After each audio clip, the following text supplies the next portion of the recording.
Hi,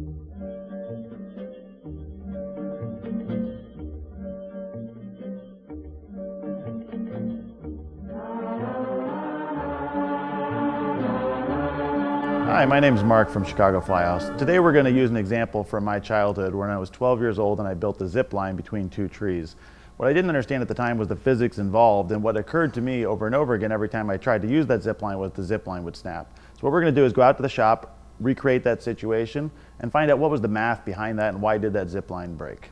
So here we have the Break-O-Matic, and what we've done is we've set the Break-O-Matic upside down, how you may have seen it in some of our other videos. We have the load cell at the top with the hydraulic ram here. That's going to a wire that we've attached with a shackle to our horizontal bridle. It's basically a flat bridle. We've created the whole thing upside down.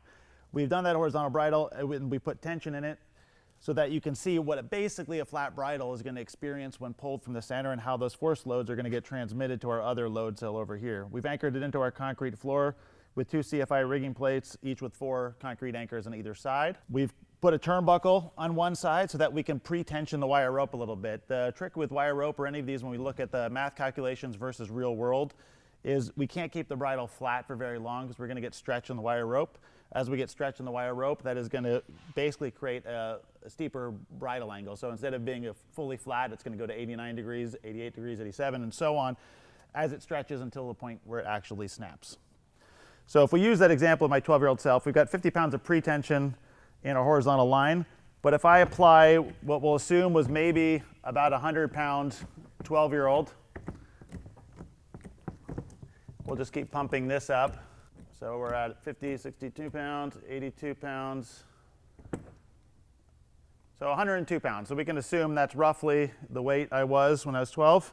And what we see here is we've actually put 554 pounds of force, or 550 pounds of force on that horizontal line, that bridle or that zip line. So that's about roughly a 5 times multiplier of force. Well, we know this 1/8 inch wire rope has about a 2,000 pound breaking strength down here.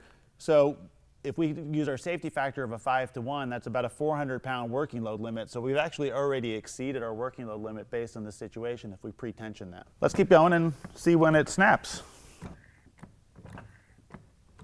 I heard one strand break, I think. So this broke here clearly where we were getting the most amount of stress, and where we were getting the most amount of stress is where we are bending around a pretty small radius. It didn't break at either end. We have copper swages, so we have full capacity of the wire rope.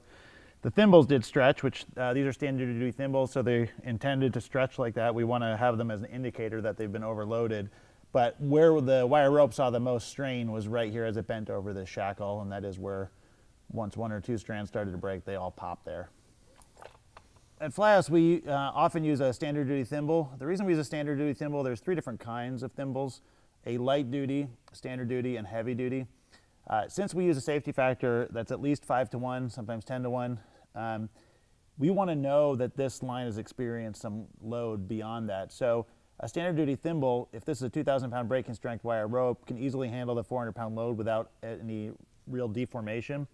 But if we get into the 700, 800, 1,000 pound load, this will start to deform, and we want that because we want this as an indicator that this wire rope has experienced too much load. If we use a heavy duty thimble for all these applications, it will not give us an indicator during our inspection that something has been loaded beyond the intended load, which is that 5 to 1 or 10 to 1 safety factor, so down near 400 or 200 pounds.